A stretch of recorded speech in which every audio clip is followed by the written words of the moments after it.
Hey guys, it's Claire. Welcome back to my channel. So I posted a video like a week ago about the new Avatar adaptation that's supposedly coming out on Netflix and my views on it. So if you haven't seen that, go ahead and check that out. The short notes are I think it's a terrible idea. But I got to thinking, like, what are some things that Mike and Brian could incorporate to the show? Like, if I was one of the showrunners, which I mean, if I were, I wouldn't allow it to happen in the first place, but if I were one of the showrunners, what are some, like, story beats or things that I would want to see happen that would make this classic animated show almost be justified to be made live action? So I've come up with 5 things. Let's go over them.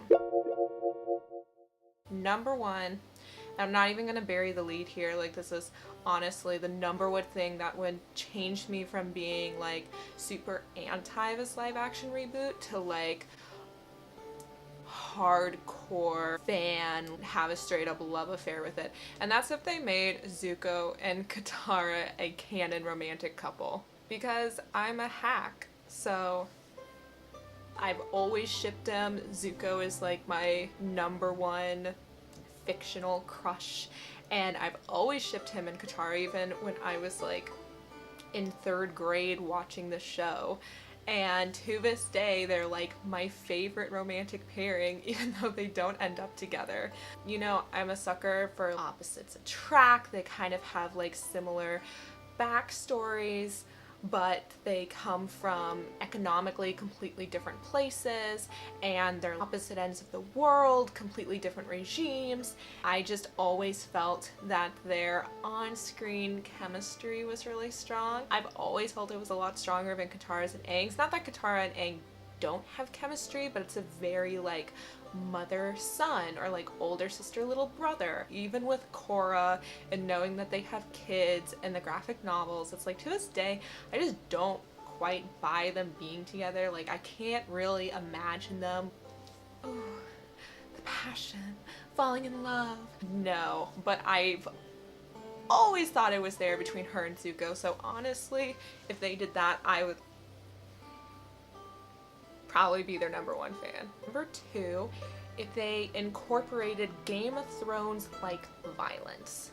Part of the thing that I really like about the original animated cartoon is technically a kid's show, so of course they can't have a lot of straight up like gory, ridiculous, bloody violence in it, and that is some of the charm. Like I like the fact that the airbenders were genocided out of existence, but rather than being shown millions of people being killed, it's just suggested that's what happened because they no longer exist. Like I've always liked that. I thought it was really clever way to talk about really, really dark subjects. But like I can't deny that it wouldn't be cool to see people be earthbended and then actually get their heads crushed, or like a waterbender actually slice someone in half. We got like hints of it in Korra, which I really liked. I thought those moments were really, really intense. Those like on screen or like really suggestive deaths. They are violent, but again, they're not on screen violence.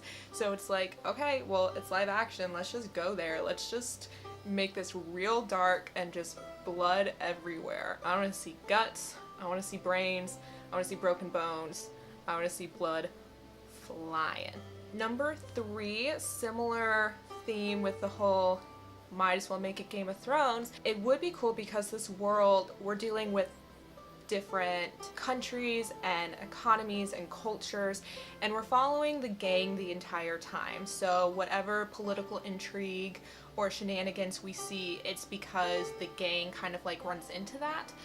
But it would be really cool if they could expand on some of the political maneuvers that like the Fire Nation would have to make to actually try to take down Ba Sing Se. Like if we could actually be in some of those war meetings, or just some behind the scenes like political nonsense.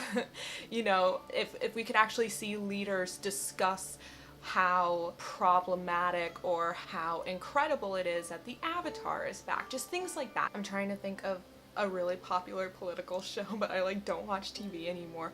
Whatever that one was that had Kevin Spacey on it before he got fired from it.